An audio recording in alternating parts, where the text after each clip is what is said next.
nivel mundo, incidencia y mortalidad, primero cáncer de mama de lejos. ¿Okay? A nivel Latinoamérica sigue siendo, se replica la misma incidencia, más común en incidencia en mama y en mortalidad. ¿Okay?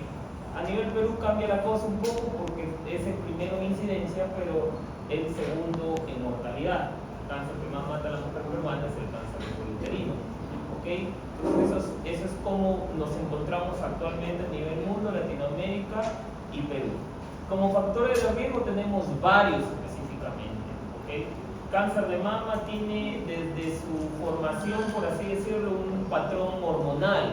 ¿Okay? Dentro de su génesis, de la carcinogénesis, tiene un patrón hormonal bien característico. ¿Sí? Es más, hay algunos tipos de cáncer de mama que son hormonales. Entonces es por eso que específicamente mientras más tiempo funcione el ovario en la mujer, hay mayor probabilidad de tener más riesgo de cáncer de mama. Y mientras menos tiempo funcione el ovario en la mujer, como por ejemplo durante el embarazo, porque se interrumpe la función ovárica, o durante la lactancia, es mayor factor protector. Entonces por ahí tenemos menarquia menos de 12 años y una menopausia más de los 55 años, o sea, más tiempo funcionando el ovario, mayor factor de riesgo. La nuliparidad, lógicamente, aquella mujer que tiene varios hijos, multípara, tiene varios periodos de descanso de los ovarios. Entonces, obviamente, una nuliparidad tiene más factor de riesgo porque los ovarios siguen funcionando todo el tiempo. Un primer embarazo tardío más de los 30 años también es factor de riesgo. ¿Okay? Y por ahí, lo que vemos y que tiene mayor incidencia o mayor porcentaje específicamente es las mutaciones en el gen BRCA, específicamente BRCA1. ¿Okay? Estos pacientes que tienen mutaciones en el gen BRCA tienen 20 veces más probabilidad de tener cáncer de mama que una mujer que no los tiene específicamente. Tienen hasta un 70% de riesgo absoluto a los 70 años específicamente. A los 70 años una paciente con mutación en gen BRCA, casi de 10, 7 han podido hacer un cáncer de mama o un cáncer de ovario. O sea, es bien alta la probabilidad cuando una mujer tiene mutaciones BRCA. Por eso, obviamente, preventivamente muchas se sacan las mamas, muchos se sacan los ovarios para evitar la aparición de cáncer en el transcurrir de su vida, por así decirlo. Los antecedentes familiares, mientras más familiares tengas y sean de primer grado bien cercanos, obviamente vas a tener mayor factor de riesgo. Y obviamente suministrar hormonas externamente también tiene mayor factor de riesgo, lo que llamamos la terapia de reemplazo hormonal. Hay mujeres que la menopausia les cae bomba, muy mal. Entonces muchos antes que se daba, pues como la menopausia es por falta de hormonas, le suplementamos.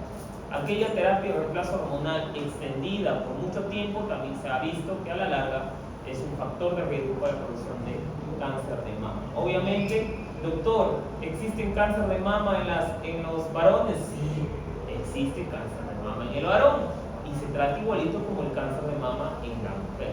Por eso dice acá, factor sexo femenino, un 99%. Un 1% cáncer de mama en el varón. Sí, hemos tenido varios pacientes en el hospital y los tratamos igual, específicamente como un cáncer de mama en la mujer. Lógicamente, tienen peor pronóstico.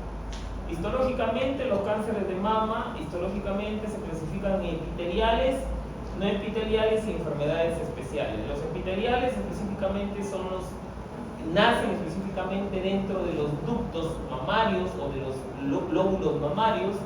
¿Okay? Y aquí tenemos específicamente el más común es el ductal infiltrante. ¿Okay? Y el segundo en frecuencia es el lobulillar infiltrante.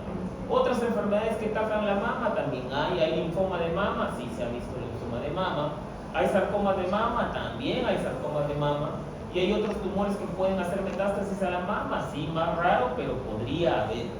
¿Okay? Y tenemos enfermedades especiales como la enfermedad de Paget del pezón, el tumor inflamatorio de la mama o los tumores filoides de la mama, que no son cánceres en sí, pero se podrían comportar como tal. ¿Okay? Entonces, pero nosotros nos vamos a enfocar a los tumores epiteliales, específicamente el ductal infiltrante, que es el más común, que representa un 75% de esto. Pero este ductal infiltrante tiene varios tipos específicamente: medular, papilar, de diferenciación apocrina, metaplásico, y cada uno de estos tiene agresividad distinta, un comportamiento distinto y una respuesta distinta a los tratamientos que nosotros damos.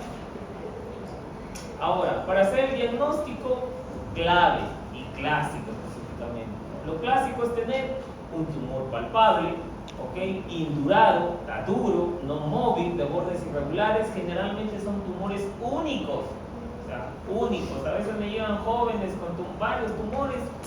Eso de ahí, la mayoría de veces son fibroadenomas, la mayoría son tumores únicos. Por ahí haz la lista, por favor, ¿sí? Una hojita, aula A, B y C. Ahí se juntan, dependiendo del aula que pertenezca.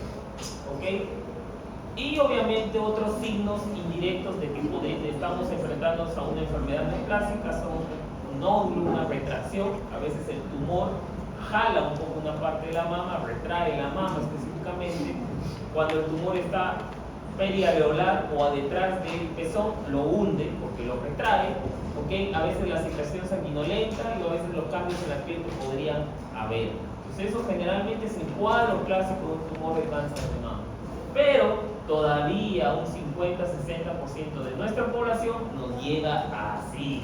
Todavía hay gente que se deja tanto, sí existe gente que se deja tanto, y a eso le llamamos tumores localmente avanzados. ¿Por qué? Porque ya han crecido demasiado y porque están comprometiendo ganglios. Aquel tumor grande que hace eritema, piel de naranja o estas úlceras por depresión llamadas cutáneas, con ganglios acá, son tumores localmente avanzados. Y normalmente los tumores localmente avanzados, salvo sean tumores luminal A, no se operan de entrada, porque ya son muy grandes como para poder extirpar todo. Ahora, doctor, ¿también llegan pacientes metastásicas? Sí, todavía un 5 a 10% de las mujeres llegan con cáncer metastásico. Cáncer metastásico. Y las metástasis pueden ser varias.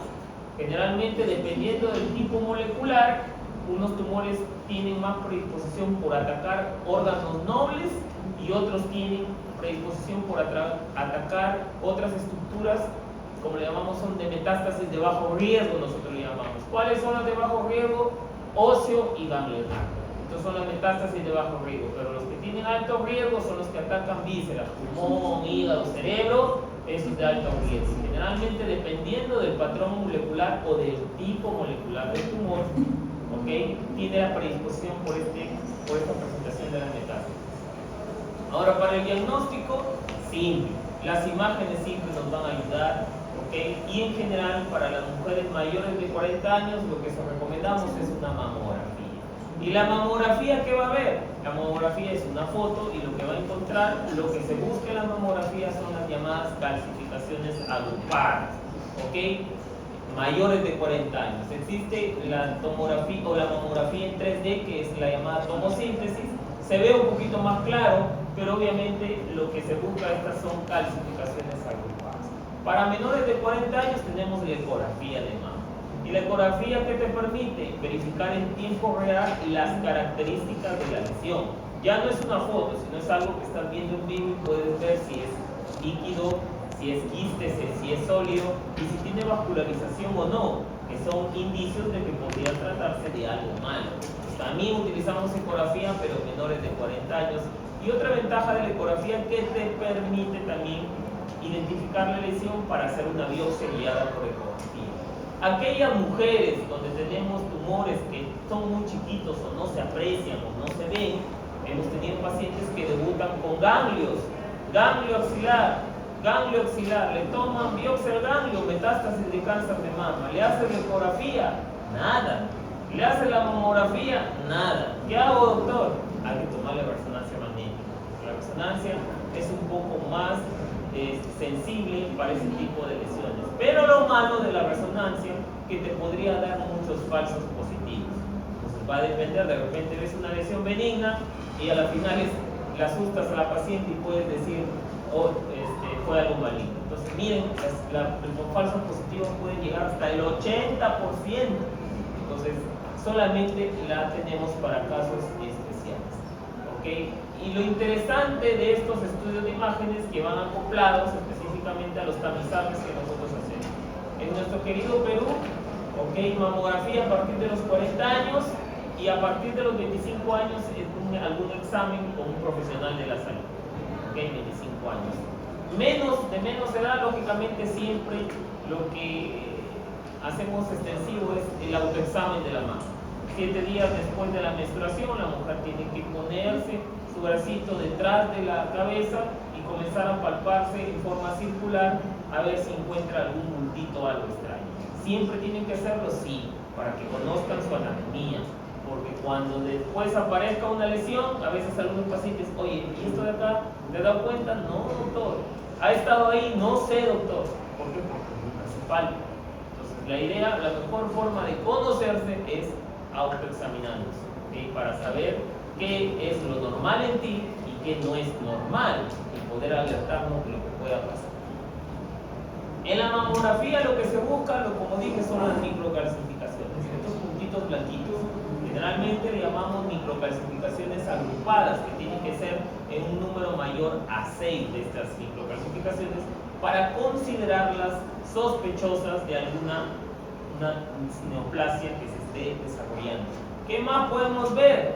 Podemos ver lesiones espiculadas en sol naciente. Específicamente, miren, todos estos calcificaciones son altamente sospechosas de un cáncer de mama. Entonces, el radiólogo va a mirar la mamografía y te la va a informar. Y te va a decir, doctor, este es un BRAF 3.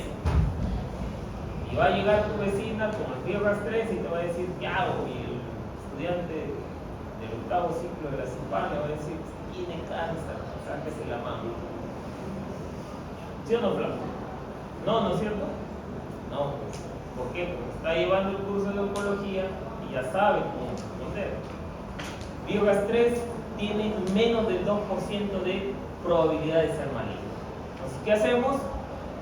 Se observa. A partir del BRAF 3 hacia adelante va aumentando 4, 4A, 4B, 4C, 5, va aumentando la probabilidad de malignidad. Entonces, todo BRAF 4 hay que tomarle biopsia. ¿Okay? Doctor, y en el BRAF 0, el BRAF 0 significa que no se puede analizar la lesión. ¿Okay? O las mamas son muy densas que no permiten ver muy bien el tejido y observar estas microcalcificaciones, y ahí lo que se tiene que hacer es repetir específicamente, ¿okay? El estudio con una tomosíntesis o una mamografía en 3D o de repente hacer un ecografía. Ahora, la clave de diagnóstico es la biopsia. Hay que tener tejido, biopsia truco, sacar un pedazo de tejido para poder estudiar, porque voy a necesitar no solamente que me den el diagnóstico histológico, sino también voy a tener que hacer inmunistoquímica, en algunas veces tengo que hacer perfil de inmunoterapia, marcadores de PDL1, los cánceres triple negativos siempre tenemos que hacerlo específicamente, y también más adelante, cuando ya los últimos casos, también podríamos hacer plataformas NGS para ver alguna mutación genética relacionada al tumor, ¿ok? Pero siempre tejido. Y para después de que tienes el diagnóstico, siempre digo, tenemos que responder la pregunta en qué etapa está. Y para la etapa vamos a pedir todo. Generalmente tomografías de tórax, abdomen y pelvis, específicamente. Si la paciente me dice, doctor, me está doliendo la cabeza, al toque tengo que sospechar y pedir su tomografía o resonancia cerebral. O de repente, si la paciente me dice, doctor, también me duele la columna, entonces también podría sospechar una metástasis ósea, y para eso es mejor la gammagrafía ósea. Después de eso hago mi TNM, T de tamaño tumor, N de ganglios, M de metástasis, y clínicamente me voy proyectando a dar una etapa de la enfermedad. Ojo, la etapa es una sola, ¿okay? Yo, por ejemplo, lo pongo estadio clínico 3B y le voy a dar tratamiento de neoadjuvancia. Si de repente después doy neoadjuvancia y el tumor baja, ya cambia a 2B, ya no puede cambiar a 2B, siempre fue 3B. La otra vez una paciente me porfiaba que un doctor le había dicho que se dedica a la mastología, que no, que primero era 3 y ahorita es 2. Y me decía, no doctor, usted no sabe. No es así. El estadiaje es uno solo, ¿ok? Entonces así lo enfocamos. Y ahora para el tratamiento Para el tratamiento debemos tener dos cosas actualmente. Salvo situaciones de emergencia, tenemos que tener dos cosas. ¿Qué tenemos que tener? Etapa de la enfermedad, ¿okay? Y debemos tener tipo molecular, ¿okay? No podemos dar tratamiento si no tenemos el tipo molecular y la etapa de la enfermedad, a menos que el paciente me venga por el diagnóstico de cáncer de mama, esté con metástasis pulmonar y esté ahogándose. Ya hacerle la inmunistoquímica que me va a demorar 2-3 semanas, se muere. Entonces ahí le doy su vieja quimioterapia mientras va corriendo y dependiendo de lo que me sale, voy modificando el tratamiento más adelante. Necesito esto. Y una vez que tengo esto, ya puedo decidir si primero se opera, si primero recibe tratamiento con nosotros, y los tratamientos van desde quimioterapia, de terapia TAPI, de tratamiento antihormonal, de inmunoterapia, o algunas veces radioterapia. Entonces el enfoque es eso, pero depende de estas dos cosas de acá. Así que he tenido bastantes pacientes que vienen, doctor, y me han dicho que tengo cáncer, que tengo que ponerme quimioterapia. A ver, tuvimos histoquímica, no tengo. ¿Y tienes algo? No, estoy bien, solamente es un tipo. No funciona así. En esos pacientes podrían esperar 2 semanas para orientar a un mejor tratamiento antes de. Y dentro de la cirugía evolucionó. Antes se pensaba que sacar más era mejor. Y ese de sacar más implicaba sacar hasta los músculos pectorales y dejar costilla. Pero después siempre a la cirugía de mama se acompañó de disección axilar.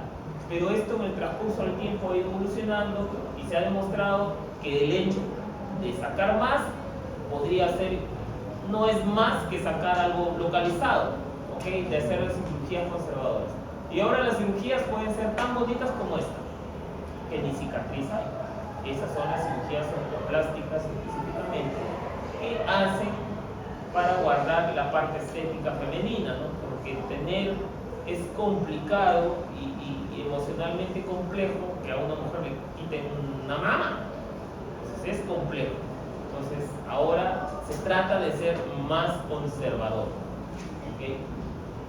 Ahora, siempre se acompañó de la disección ganglionar, pero la disección ganglionar que se hacía antes a todas tenía un problema.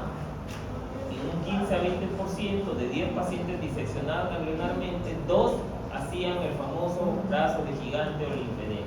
Entonces este es un problema. Yo tenía un paciente con un brazo así grandote, no funcional. Prácticamente le digo, eso no te vale, hay que desarticular. Mejor está sin brazo, ¿ok? Pero la paciente, y así la paciente falleció con su brazo que la limitaba completamente, producto del famoso linfedema. Ahora, esto también, así como la cirugía cambió y específicamente ya somos más conservadores, la disección ganglionar también se hace en ciertos casos.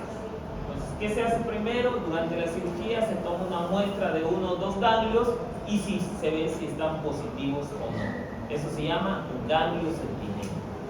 Inyectamos un contraste al tumor, ¿ok? Y después de unos minutos vemos si pinta en algún lugar, o a veces lo hacen con isótopos radioactivos, le ponen y después le toman una placa, y la placa, lo que pinta, el doctor lo saca. A lo que pinta le llaman los ganglios centinelas. El doctor lo saca, ¿ok? Y lo manda a estudiar. Entonces, si esto sale negativo, hasta ahí nomás llega. Si esto sale positivo, completa la disección. Eso lo hace en un solo tiempo, o sea, durante la cirugía. Y si no pinta nada, caballero, tienes que sacar todo porque no pinta. Entonces, de esta manera tenemos que enfocarnos en esto de acá. Y la radioterapia generalmente lo utilizamos de manera complementaria. ¿Cómo así de manera complementaria, doctor? Entre comillas, para rematar el tratamiento. Entonces, la radioterapia también tiene sus indicaciones. Por ejemplo, si tú quieres hacer una cirugía conservadora, toda cirugía conservadora tiene que recibir radioterapia. ¿okay?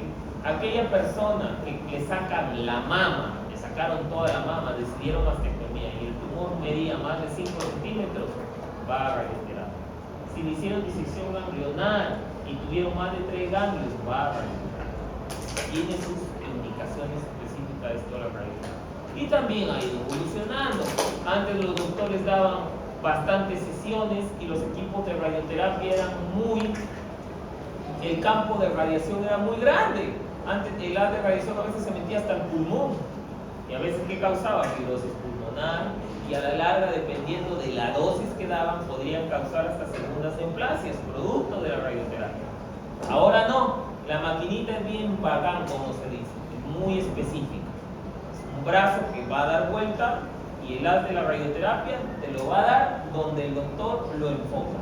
Específicamente llega más concentrado, por ejemplo acá en la parte roja, y poco a poco le va a caer un poquito de radiación, porque tampoco es que la radiación entre a una curvita y para no coger el pulmón, no funciona así, se va con todo, pero se evita que el pulmón sea afectado. ¿Por qué? Porque esto causa también una tipo de fibrosis. ¿Okay? Entonces tiene sus indicaciones y también lo utilizamos mucho en la radioterapia para cualquier tipo de metástasis. Metástasis cerebral, su radiocirugía, que es un tipo de radioterapia. Metástasis ósea, su radiocirugía o su radioterapia. Entonces la utilizamos mucho en dos escenarios, en el escenario de complemento o de adyuvante y en el escenario metastásico para tratar algunas complicaciones. Y en el tratamiento sistémico tenemos muchas cosas. Nosotros antes solamente teníamos quimioterapia, ahora hay varias cosas por dar. Entonces, y los términos específicos de adyuvancia y neoadyuvancia van a depender si el tratamiento sistémico lo doy antes del procedimiento quirúrgico, se llama neoadyuvancia. Si lo doy después del procedimiento quirúrgico es adyuvancia específicamente. ¿Okay? Y lógicamente, doctor, ¿y qué beneficios hay entre la neoadyuvancia y adyuvancia? Lógicamente la neoadyuvancia, ¿qué te permite? Bajar el tumor, te permite, si baja el tumor, hacer cirugías más conservadoras, y el hecho de ponerte quimioterapia en la sangre va a permitir matar las micrometástasis, porque a veces el tumor ya está nadando por la circulación. Entonces la quimio lo que hace es mata las micrometástasis. Y en la adyuvancia es dar el tratamiento después de que ha sido operado. Entonces, y en la adyuvancia tenemos un montón de cosas. Y la adyuvancia demostró que disminuye la probabilidad de que regrese el cáncer, ¿okay? Y disminuye la mortalidad. Por eso, doctor, ¿pero por qué me va a dar el tratamiento? Pero doctor, ¿por qué me va a dar el tratamiento si ya me sacaron? No, porque tienes probabilidad de que te regrese. Y con esto no voy a eliminar al 100% la probabilidad que vuelva, pero al menos va a reducir la probabilidad.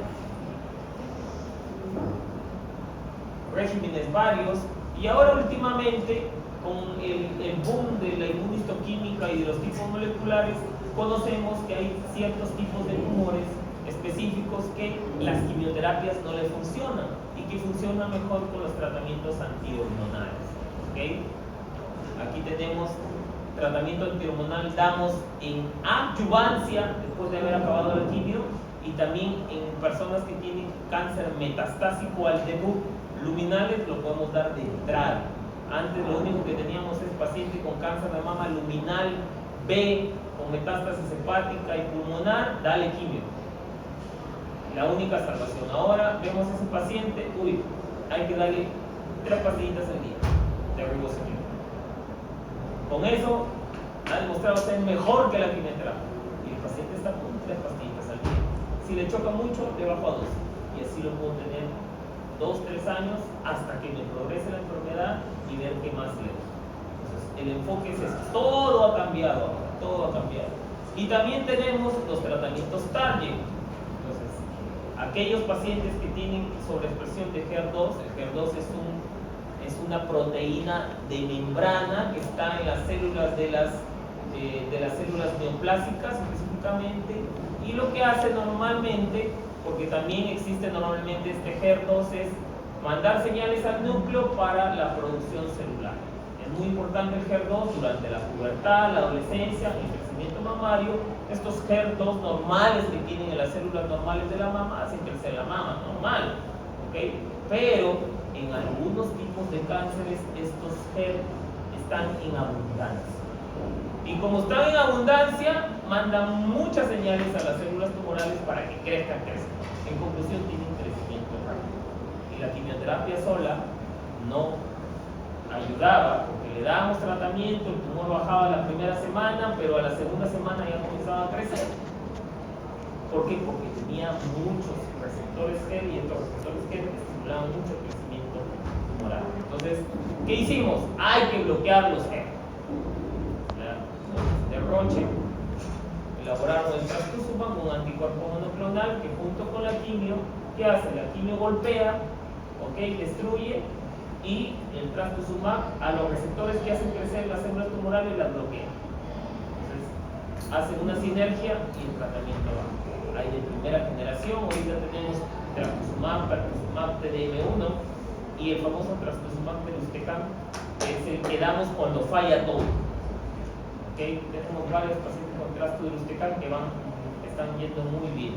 Lo malo que son caros, pero bueno, lo bueno es que ahora el Ministerio de Salud lo está muy bien. Ahora, todo esto se concatena específicamente con los tipos moleculares.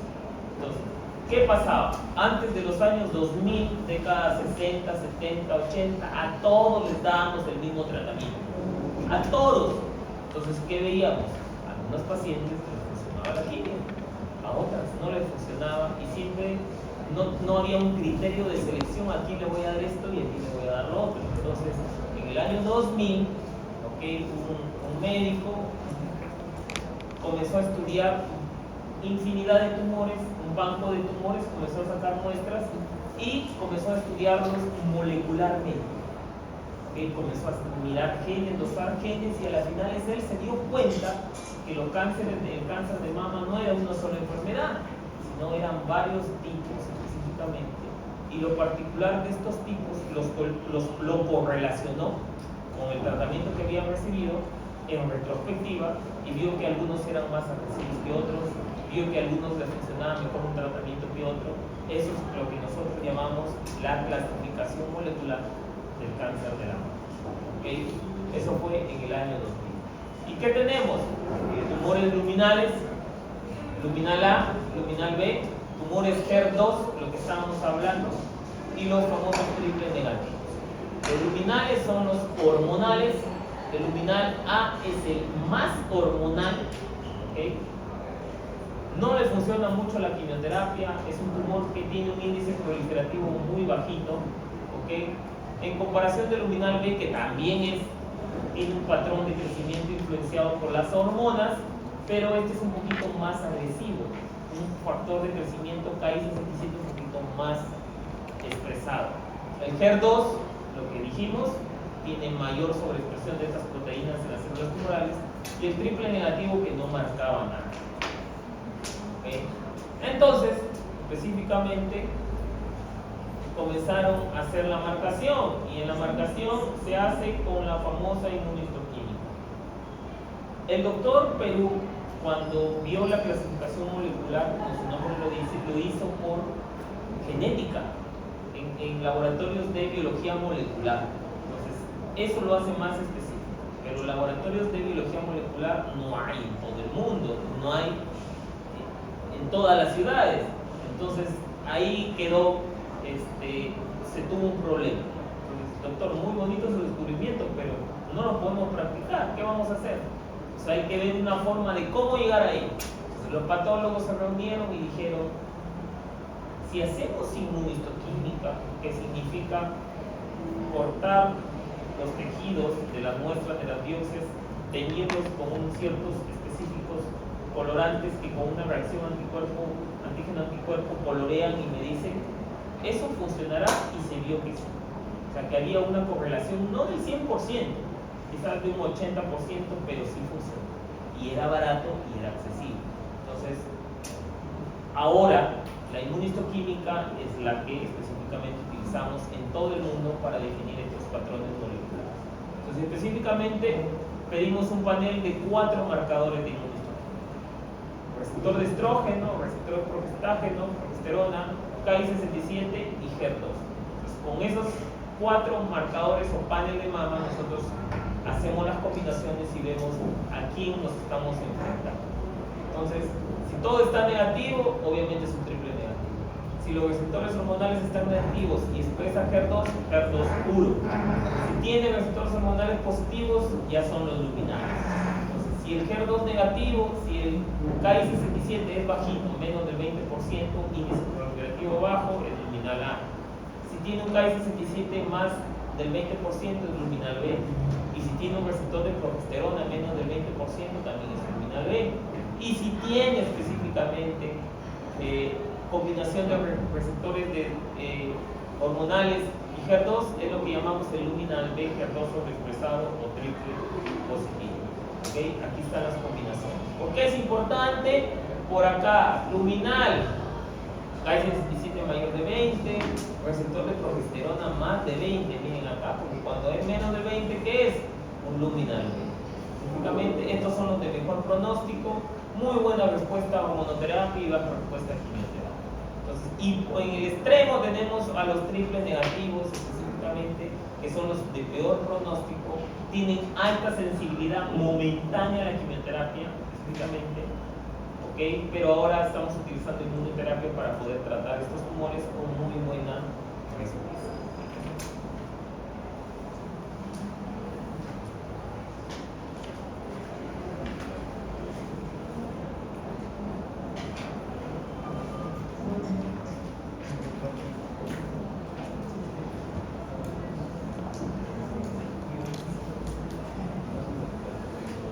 Por el otro extremo tenemos al cáncer de cuello uterino, cáncer de cervix. Un poquito para ubicarnos anatómicamente tenemos el útero, el cuello uterino específicamente, y tenemos que el cuello uterino mide de 3 a 4 centímetros de longitud, ¿okay? Unos 2.5 centímetros de diámetro, pero este diámetro va a depender si la mujer es multípara, si es multípara específicamente, ¿okay?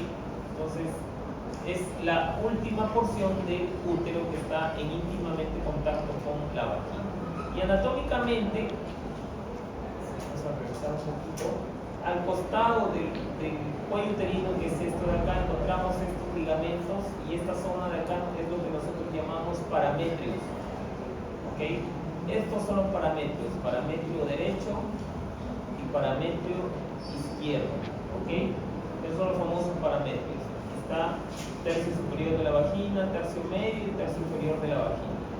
¿Okay? Este es el endocervix y aquí ya comienza el canal endocervical específicamente, para tenerlo en cuenta.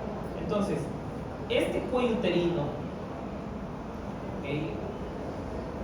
tiene dos límites, por así decirlo. Tiene un epitelio que es endocervical, para adentro hay glándulas y específicamente más es glandular, ¿okay? Y para el lado de afuera tenemos el exocervix, que es un epitelio como el de la piel, epidermoide específicamente, plano estratificado, ¿okay? Ahora, eso es normal lo que tenemos, pero hacia la pubertad, cuando los ovarios comienzan a funcionar, todas las glándulas comienzan a alterarse. Entonces estas glándulas del endocervix tienden a crecer e invadir este tejido del exocervix. Eso es lo que llamamos extropión, que es un cambio fisiológico específicamente, porque el epitelio glandular comienza a invadir este epitelio de acá, lo que llamamos nosotros extropio, ¿okay? Pero estos invasores prácticamente de esta zona del cervix no cuentan que prácticamente el pH vaginal es bajo, ¿okay? Es ácido. Entonces esto hace que estas células invasoras que no están acostumbradas a este ambiente ácido comienzan a cambiar. Eso es lo que llamamos la metaplasia fisiológica. O sea, es una zona donde invaden y comienzan a cambiar específicamente. Esta zona es muy activa citológicamente hablando, ¿okay? Entonces, esta zona, ¿okay?, que delimita entre la unión escamocolumnar original, donde era su frontera original, y la frontera nueva hasta donde se van, esta zona se llama zona de transición o zona de transformación. Y esta zona de transformación, por su actividad citológica, ¿okay? Ahí llega el BPH, y como la célula está en constante cambio, ahí es donde se da el 99% específicamente de cáncer de cuello uterino, ¿okay? En la zona de transformación. Epidemiológicamente, el cáncer de cuello uterino a nivel mundial específicamente no es tan común que digamos, ¿ok? No es tan común, ocupa un cuarto lugar. En el año 2022, 600.000 mujeres tuvieron cáncer de cuello uterino, de las cuales la mitad terminó falleciendo. A nivel mundo no es mucho, ¿por qué? Porque ya países desarrollados, ya la vacunación para la prevención de esto lo tienen ya hace décadas, entonces no cambia mucho en ello, no influye mucho. En Latinoamérica y el Caribe sí tenemos un poquito más, ¿okay? Y los países que lógicamente en Latinoamérica que más reportan cáncer de cuello uterino son Brasil, México, Perú, ¿okay? Seguido de Argentina, ¿okay? Y en nuestro Perú, en el año 2022 se reportaron 4.800, casi 5.000 casos de cáncer de cuello uterino, y de los cuales murieron 2.500. O sea, la mitad de las mujeres diagnosticadas con cáncer de cuello uterino se entierran. ¿Okay? ¿Por qué? Porque muchas de ellas llegan con enfermedades avanzadas. Y lo malo del cáncer de cuello uterino es que por su relación anatómica con los uréteres y el riñón, cuando invade, muchas de ellas debutan con uropatía obstructiva. Vienen con falla renal, entonces es muy complejo ahí hacer este tipo de manejo. Y dentro de los factores de riesgo, esta es una enfermedad de transmisión sexual, entre comillas, ¿okay? Porque está relacionado mucho con los BPH. Casi el 99% de las mujeres diagnosticadas con cáncer de cuello uterino son por BPH. Son por BPH. Eso no quiere decir que toda mujer que tenga BPH va a ser cáncer de cuello uterino. Es distinto, ¿okay? Es distinto. El BPH son varios serotipos, ¿okay? Varios serotipos, y algunos causan verrugas vulgares, otros son asintomáticos, y algunos, como los de alto riesgo, donde están el 16, 18, 31, 33, 25, y otros más, son los responsables específicamente de la mayor cantidad de cáncer de cuello uterino. Los de bajo riesgo, como les digo, algunos son asintomáticos y a lo mucho causan verrugas vulgares. ¿Okay? Signos y síntomas, lógicamente, depende en qué etapa nos encontramos. Generalmente la infección por VPH es asintomática, y conforme la enfermedad va avanzando, van comenzando con, a la mayoría de pacientes debutan con sangrado o descenso sanguinolento o dolor mediante cuando tienen relaciones sexuales. Entonces, y conforme va creciendo la enfermedad, va causando dolor, va causando sangrado, algunas llegan a la emergencia por ginecorragia, tienen que poner un tapón ahí al tumor ahí, duro, para que aguante, porque lamentablemente en etapas avanzadas no se puede operar, ¿okay? O no se debe operar, lógicamente, y hay algunas pacientes que evolucionan tanto, evolucionan tanto que el tumor crece hacia los costados, donde están los parámetros, por los parámetros bajan los uréteres, crecen hacia los costados, aprieta el uréter, causa uropatía obstructiva y causa insuficiencia renal. Entonces, esas son etapas ya avanzadas. Y en algunas, adelante del útero, ¿qué encontramos? La vejiga. Y hacia atrás, ¿qué encontramos? El recto. Algunos hacen fístulas vésico-vaginales, vienen y dicen: doctor, estoy eliminando orina por la vagina.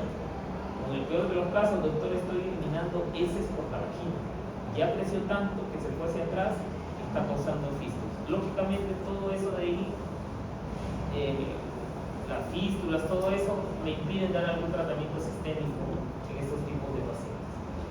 La historia natural es una historia de una evolución larga, ¿okay? Larga, 10 a 15 años específicamente, desde que entra el VPH, causa algún cambio y te da cáncer. Entonces, tenemos bastante tiempo para detectar el cáncer, pero lamentablemente, como en existe cultura de prevención de Papa Nicolau, de test de VPH, lógicamente muchas de las personas van a darse un chequeo cuando ya tienen sintomatología.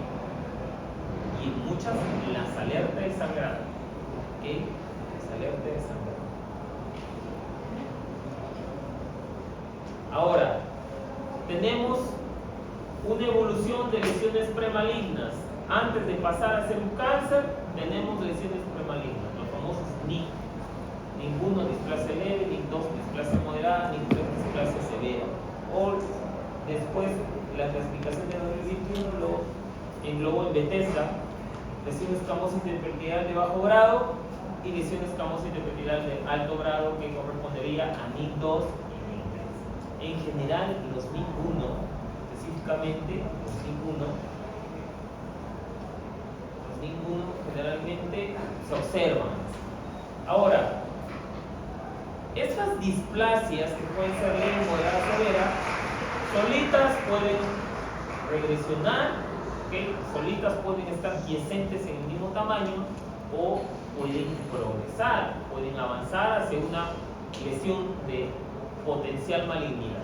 Por ejemplo, la displasia severa, el tener una displasia severa, implica que tienes que darle tratamiento. ¿Por qué? Porque casi el 40% de esa displasia severa, o sea, de 10 pacientes con displasia severa, 4, si es que no se trata, van a terminar en un cáncer uterino.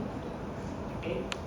Entonces, en una displasia leve, obviamente es menos la progresión, específicamente, generalmente solitas, en el 60% de los casos, solitas se van a sanar, específicamente con tratamiento médico, pero la idea es tener esta clasificación para poder ver qué tratamiento le voy a indicar, porque si no trato, la enfermedad evoluciona. Y para el diagnóstico, lógicamente, tanto en la prevención y el diagnóstico de cáncer, utilizamos mucho la citología y la biopsia, como habíamos dicho totalmente. Entonces, en la parte preventiva, muchos utilizamos la citología en el famoso Papa Nicolau, y ahora, de un tiempo a esta parte, estamos viendo un poquito más allá, porque la citología lo que me da a informar, oye, aquí hay células con displasia, ¿okay? Ahora estamos yendo un poco más antes, porque estamos detectando VPH. Muchas veces en los test de VPH se les detecta 16, 18, y después, si tienen los de alto riesgo, se hace una colposcopía, un examen mejor para ver si este VPH ha causado algún tipo de lesión, alguna displasia o algo, ¿okay? Pero todo lo podemos utilizar, y lógicamente cuando ya vemos algo sospechoso, alguna lesión, hacer una biopsia o un COM también va a dar el diagnóstico.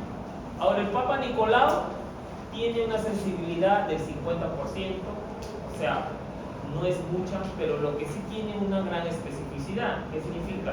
Si el Papa Nicolau sale negativo, lo más probable es que esté negativo. Es altamente específico, o sea, te va a botar, la especificidad es verdadero o negativo, ¿no es cierto? Y la sensibilidad es los verdaderos positivos. Entonces, esa es la sensibilidad. Ahora, ¿cómo tomamos el Papa Nicolau? Ya hay ginecología, aquí creo que tienen maquetas, incluso ya les van a enseñar cómo hacerlo, ¿ok? Porque es clave que en la parte del primer nivel de atención, en el serums, en las postas, se hagan estos despistajes, específicamente, periódicamente. Entonces, lo que hacemos es sacar una muestra tanto del endocervix, meter un poquito por orificios cervicales externos, y también una muestra de hacia afuera, del cervix en sí. Esos son los dos lados donde se saca el PAP. Y el PAP, de acuerdo a eso, el patólogo lo va a informar de esta manera: clase 1, clase 2, clase 3, clase 4, clase 5. Algo así como el BIRAX en cáncer de mama. Lo informa de acuerdo si uno va viendo eso. Ahora, doctor, ¿solamente tenemos eso? No, no solamente tenemos eso. Entonces tenemos también, por ejemplo, el IVA, el test de IVA, o el test de ácido acético. Entonces, ¿qué le echas? Un poquito de vinagre. Si tú ves una lesión sospechosa en la colposcopía, pones tu espéculo y miras, y si ves algo sangrante, algo sospechoso, le echas un poquito de vinagre, ¿ok? Entonces, si es positivo, se va a poner blanco. Si da positivo, no, esto de acá está mal, ¿ok? Es malo. Si no tenemos vinagre, muchas veces tenemos Lugol. Lugol es un producto de yodo específicamente. Igual, si ves una zona sospechosa, le echas un poco de Lugol, y las zonas donde no capte Lugol, o sea, donde están más blanquitas, son zonas que son sospechosas. Entonces, de ahí tú vas a agarrarte para hacer una biopsia o vas a agarrarte para poder cauterizar la lesión esa. Ahora, tratamiento. Hasta el NIC 1 puedes observar o dar tratamiento médico, pero a partir del NIC 2, NIC 3, de un cáncer in situ invasivo, ya tienes que darle algún tipo de tratamiento. Y hablando en sí de los famosos NIC 2 y 3, tenemos algunas alternativas para poder tratar. Los famosos ConoLink, los conos fríos, y exagerando ya, porque hay mujeres que les salió un NIC 3, una displasia severa, entonces, y ya tienen, no, todavía tengo 50 años, ya tuve 10 hijos, ya sáqueme el útero. También puedes exagerar y sacarle el útero o hacer una histerectomía. Ahora, pero lo más común es NIC 2, NIC 3, más NIC 3, hacer un cono. El ConoLink, que es una asa, específicamente, esta es la asa LIC, que es como un electrocauterio, y lo que hace es, entra, quema y saca, ¿no? Entra acá, como electrocauterio es importante, identifica la zona sospechosa y después quema y saca. Y eso lo mandan a estudiar, que son los famosos conos de LIC. Ahora, cuando la lesión es muy profunda, no me puedo meter hasta el fondo, puedo hacer una perforación uterina. Entonces, cuando está muy al fondo, ya el ginecólogo lo que hace es corta, entra con el bisturí, corta y cose. ¿Okay? Claro, al momento de estas personas que se han hecho conos, al momento de ser mamás o de estar en el embarazo, los embarazos normales, parto normal, es más complejo, porque tienen esto, han sido sometidos el cuello uterino a estos procedimientos. Pero desde el punto de vista oncológico, el ConoLink cura en un 95% de las personas, el cono frío en un 98% de las personas cura, ¿okay? Y si no tenemos estas dos, porque estos dos son procedimientos que hacen los ginecólogos, oncólogos que están preparados, ¿okay? Entonces, en algunos centros de salud alejados tienen sus equipos de crioterapia, de nitrógeno líquido. Capacitan al médico general, a los obstetriz, ven la lesión y echan un poquito, y con eso tiene un potencial de curación de 80%. Hace la diferencia, porque ya habíamos dicho que si no hacemos algo por estas lesiones van a evolucionar a un cáncer invasor. Ahora, la prevención. Para la prevención tenemos la prevención primaria, las vacunas. Las vacunas. De los 9 a 14 años, calendario de vacunación, son 2 vacunas. Okay, en otros lugares, en otros países son 3. Típicamente se vacunan niños y niñas. Okay. Hasta los 25 años se pueden vacunar específicamente. A partir de los 25 años ya es conversar con su médico para ver si se pueden vacunar. Okay. El hecho que hayan tenido ya un VPH, yo ya tuve el VPH 16, ¿puedo vacunar? Claro, porque te va a proteger de los otros serotipos. Okay. Doctor, tengo VIH, o tengo alguna comorbilidad, soy inmunodeprimida, ¿puedo vacunarme? Claro, también te puedes vacunar, no es impedimento específicamente. Esa es la prevención primaria. Y esperamos, como ya esto lo hemos comenzado hace 15 años, por lo menos se ha comenzado la vacunación, esperamos de aquí en unos 10, 15 años ya no tengamos tanto cáncer de cuello uterino. Lo malo que todavía en muchos lugares la adherencia a las vacunas es baja, 40-50%. 40-50%. Entonces tiene que cambiar esto de vacunas. Y la prevención secundaria en nuestro país, como habíamos dicho, que tiene una historia natural de enfermedad larga, entonces acá el Ministerio de Salud dijo que comienza a los 30 años. Toda mujer a partir de los 30 años que se haga su test de VPH donde hay test de VPH. El test de VPH debería ser gratuito, ¿okay? En algunos lugares lo tienen, pero particularmente cuesta como 150-300 soles. Entonces como les dije, detectar el BPH te permite incluso detectarlo antes que este BPH haya causado alguna lesión. ¿Y eso qué hace? Eso, si sale positivo y no hay lesiones, te permite seguir a la paciente para ver cómo evoluciona. ¿Okay? Entonces el seguimiento continuo. Entonces si este test de BPH sale positivo, como les dije, si tiene un 16-18, lo que tenemos que ver es si este BPH ha causado lesiones. Colposcopía. Si la colposcopía sale positivo,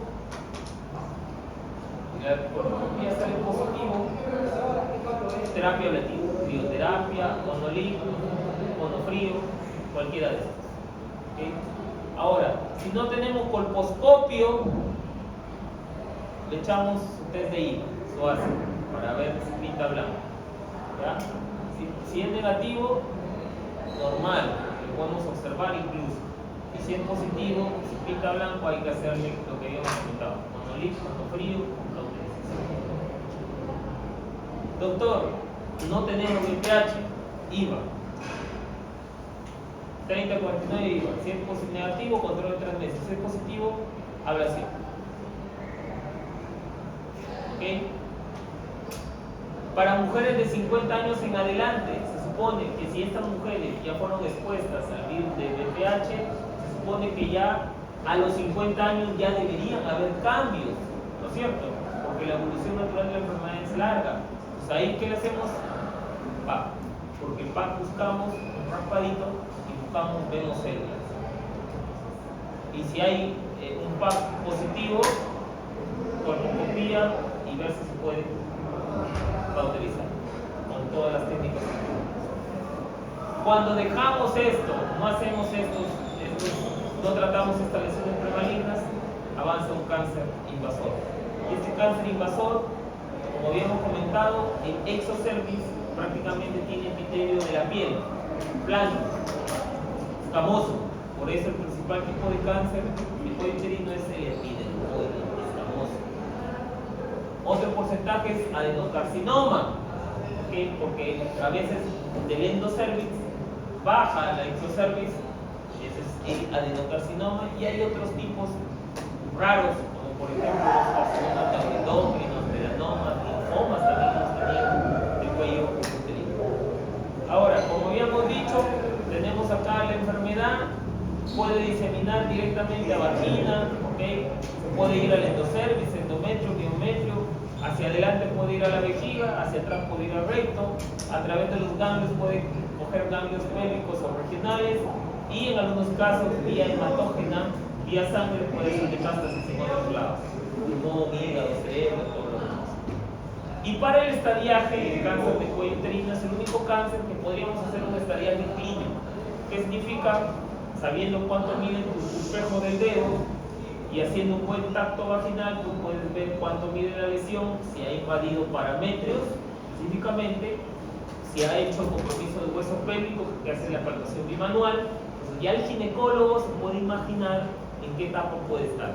Y eso lo puede corroborar con las tomografías y la resonancia magnética de pelvis que le vamos a pedir. ¿Okay? Generalmente los estadios clínicos 1 son tumores que pueden medir hasta 4 centímetros, pero están localizados a nivel del cuello. Todo cáncer de cervix estadio clínico 1 está localizado en el cuello uterino. Tú entras, miras, a veces protruye como un hongo el tumor, le da la vuelta, tiene contornos, no invade paramétrios, no invade vagina, esa es etapa 1, dependiente del tamaño. Las etapas 2 cambia la cosa, porque en el 2A ya baja tercio superior de la vagina, ya tú palpas, bajas, uy, el tumor se siente hasta el tercio superior de la vagina. 2A. 2B, va hacia los costados, hace la palpación del parametrio, está duro. Normalmente es sede, está duro. 2B. Este es un 2B. 3A, el tumor ya baja hasta la parte inferior de la vagina. Tú lo palpas al tumor todo y te das cuenta porque está rugoso, duro. ¿Okay? 3B, cuando ya se pega al hueso pélvico y obstruye los uréteres, puede causar uropatía obstructiva. 4A, cuando hace sus fístulas. Y 4B, cuando ya se va a otros lados. Y en el tratamiento, hasta el estadio clínico 1, todo estadio clínico 1, que como le dije está localizado en el cuello uterino, y algunos estadios clínicos 2A, que está en la vagina, puede entrar el cirujano tranquilamente y sacar todo, porque lo que va a sacar es el bloque. Pero a partir del 2B, cuando los parámetros están comprometidos, ya el tratamiento definitivo, curativo, desde el 2B hasta el 4A, es la quimioterapia y radioterapia. ¿Okay? Algunos pacientes vienen específicamente, doctor, pero opéreme, y algunos vienen operadas.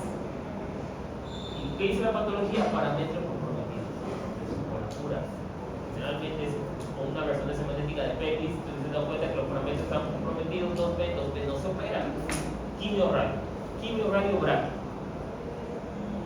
¿Okay?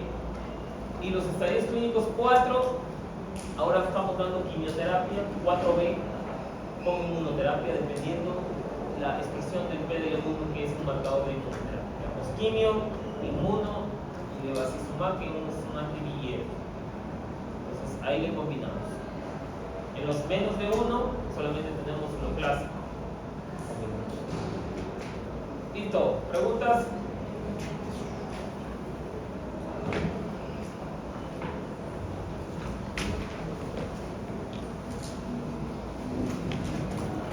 ¿No hay preguntas?